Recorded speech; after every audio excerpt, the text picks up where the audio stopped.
కరీంనగర్ పెద్దపల్లి ప్రాంతంలో తెలంగాణ అంశం చాలా స్ట్రాంగ్ ఉండేది. కాకా గారు కూడా 1969 యాజిటేషన్ అప్పుడు బుల్లెట్ గాయాలను కూడా లెక్క చేయకుండా ఎట్లయితే తెలంగాణ కోసం పోరాడిందో, తెలంగాణ వచ్చినాకనే కన్ను మూస్తా అని చెప్పి ఎట్లయితే కంకరం కట్టుకుందో తెలంగాణ సాధించుకున్నాము. కానీ 10 సంవత్సరాల తర్వాత మన తెలంగాణను చూస్తే చాలా బాధాకరమైన విషయము.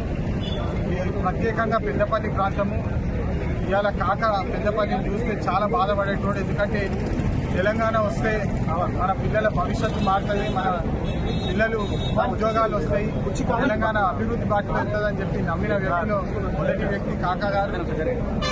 మరి ఇప్పుడు చూసుకుంటే గత 10 సంవత్సరాల ఈ నిరంకుశ నియంత్రిత పాలనల ఎట్లయితే తెలంగాణ ప్రజలని దోచుకొని వాళ్ళ కడుపులు నింపుకున్నారు. ఇప్పుడు ప్రజలు తేలుకున్నారు. ప్రజలకు న్యాయం చేయాలి, ఈ తెలంగాణ కాపాడుకోవాలి. పెద్దపల్లి ప్రాంతాల్లో ఉన్న వనరులన్నింటినీ కాపాడుకొని ఇక్కడ గవర్నమెంట్ సంస్థలు తీసుకొచ్చి మన యువతకి ఎట్లయితే ఇంతకుముందు రేవంత్ రెడ్డి గారు 80% లోకల్ ఎంప్లాయ్మెంట్ కోసము కృషి చేస్తున్నారు. అదేవిధంగా నేను పెద్దపల్లి ప్రాంతానికి సేవ చేయడానికి మీ అందరి ఆశీర్వాదాలు కోరుకుంటున్నాను.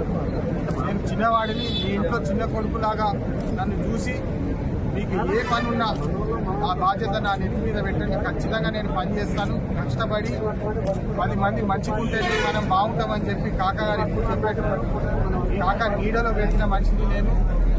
10 మంది బాగుంటే మనం బాగుంటాము, మన సంస్థ బాగుంటుంది, మన కార్మికులు బాగుంటే మన సంస్థ బాగుంటుంది, మన రాష్ట్రం బాగుంటుంది అని చెప్పి ఎప్పుడు నేర్పించేటోడు కాకా గారు.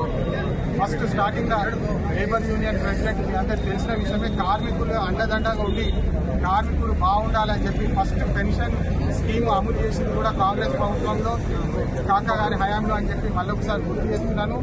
అదేవిధంగా రేషన్ సిస్టమ్ కూడా కాంగ్రెస్ ప్రభుత్వం ద్వారానే స్టార్ట్ అయిందని చెప్పి మళ్ళొకసారి గుర్తు చేస్తున్నాను.